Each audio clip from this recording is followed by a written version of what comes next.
ഓപ്പണർമാരെ മാത്രം സ്ഥിരമായി നിലനിർത്തുക, ബാക്കിയുള്ള പൊസിഷനുകളിൽ ഫ്ലെക്സിബിളായ സമീപനം സ്വീകരിക്കുക.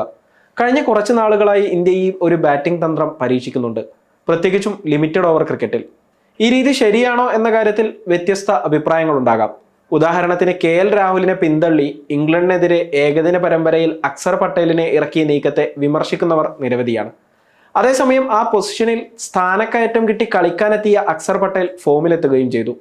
T20 പരമ്പരയിലും ഇത്തരം പരീക്ഷണങ്ങൾ ഇന്ത്യ നടത്തിയിരുന്നു. പരമ്പരയ്ക്ക് മുമ്പ് തന്നെ ഇന്ത്യയുടെ വൈസ് ക്യാപ്റ്റനായിരുന്ന അക്സർ പട്ടേൽ ബാറ്റിംഗ് ഓർഡറിൽ ഫ്ലെക്സിബിളായ സമീപനമാണ് ഇന്ത്യ സ്വീകരിക്കുക എന്ന് വെളിപ്പെടുത്തിയിട്ടുണ്ടായിരുന്നു. ഉദാഹരണത്തിന് T20 പരമ്പരയിലെ ആദ്യ മത്സരത്തിൽ സൂര്യകുമാർ യാദവ് മൂന്നാമനായി ഇറങ്ങി. എന്നാൽ രണ്ടാം മത്സരത്തിൽ ആ പൊസിഷനിലേക്ക് തിലക് വർമ്മയാണ് എത്തിയത്.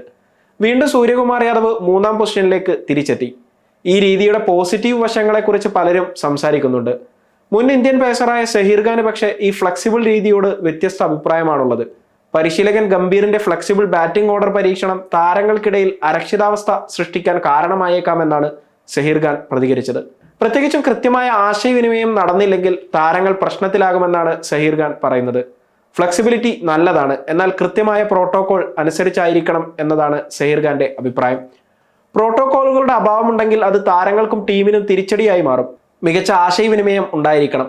കാര്യങ്ങളെക്കുറിച്ചും പ്ലാനുകളെക്കുറിച്ചും താരങ്ങൾക്ക് കൃത്യമായ ബോധ്യമുണ്ടായില്ലെങ്കിൽ അത് അവർക്കിടയിൽ അരക്ഷിതാവസ്ഥ വർദ്ധിപ്പിക്കുമെന്ന് സഹീർ ഖാൻ വിശദീകരിച്ചു. ഇപ്പോൾ രാഹുലിന്റെ കാര്യം തന്നെ നോക്കുകയാണെങ്കിൽ ആദ്യ 2 ഏകദിന മത്സരങ്ങളിലും KL രാഹുൽ 5-മനായി ഇറങ്ങിയില്ല. അക്സർ പട്ടേൽ ക്രീസിലെത്തുമ്പോൾ ഇന്ത്യ മികച്ച നിലയിലായിരുന്നു എന്ന് വേണമെങ്കിൽ പറയാം. ആ സാഹചര്യങ്ങളെ കൃത്യമായി ഉപയോഗപ്പെടുത്താൻ അക്സർ പട്ടേലിന് സാധിച്ചു. ഇത് പക്ഷേ രാഹുലിന്റെ പ്രകടനത്തെ ബാധിച്ചു എന്നതാണ് ഉയർന്നു വരുന്ന വിമർശനം. ചാമ്പ്യൻസ് ട്രോഫി പോലെ വലിയൊരു ടൂർണമെന്റിൽ ഇത്തരം ഫ്ലെക്സിബിലിറ്റി തന്ത്രങ്ങൾ പ്രയോഗിക്കാൻ ഇന്ത്യ തയ്യാറാകുമോ എന്നതും ഉയർന്നു വരുന്ന മറ്റൊരു ചോദ്യമാണ്. സ്ഥിരമായ ബാറ്റിംഗ് ഓർഡർ ഒരു ടീമിന്റെ കരുത്താണ് എന്ന കാര്യത്തിൽ സംശയമൊന്നുമില്ല.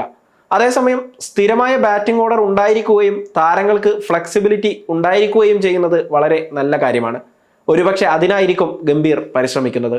സഹീർ ഖാൻ പൂർണ്ണമായി ഇതിനെ തള്ളി പറയുന്നില്ല. കൃത്യമായ ആശയവിനിമയം ഉറപ്പുവരുത്തണം, നിയമങ്ങൾ ഉണ്ടായിരിക്കണം എന്നൊക്കെയാണ് പറയുന്നത്. എന്തായാലും ഇംഗ്ലണ്ടിനെതിരെ ആദ്യ 2 ഏകദിന മത്സരങ്ങളും തകർപ്പൻ വിജയം സ്വന്തമാക്കിയതിന്റെ ആത്മവിശ്വാസം ഇന്ത്യൻ ടീമിനുണ്ട്. ചാമ്പ്യൻസ് ട്രോഫിക്ക് തൊട്ടുമുമ്പായി ഇംഗ്ലണ്ടിനെ വൈറ്റ് വാഷ് ചെയ്യുക എന്നതായിരിക്കും ഇനി ഇന്ത്യയുടെ ലക്ഷ്യം. എന്നാൽ പരമ്പര ഇന്ത്യ സ്വന്തമാക്കിയതോടെ പ്രാധാന്യം കുറഞ്ഞ അവസാന മത്സരത്തിൽ ചില മാറ്റങ്ങൾക്കും പരീക്ഷണങ്ങൾക്കും ടീം തയ്യാറായേക്കും. ബാറ്റിംഗ് ഓർഡറിലെ ഫ്ലെക്സിബിലിറ്റിയുടെ കാര്യത്തിൽ ഇനി എന്തെങ്കിലും പരീക്ഷണം ഉണ്ടാകുമോ എന്ന കാര്യം കണ്ടറിയേണ്ടതാണ്.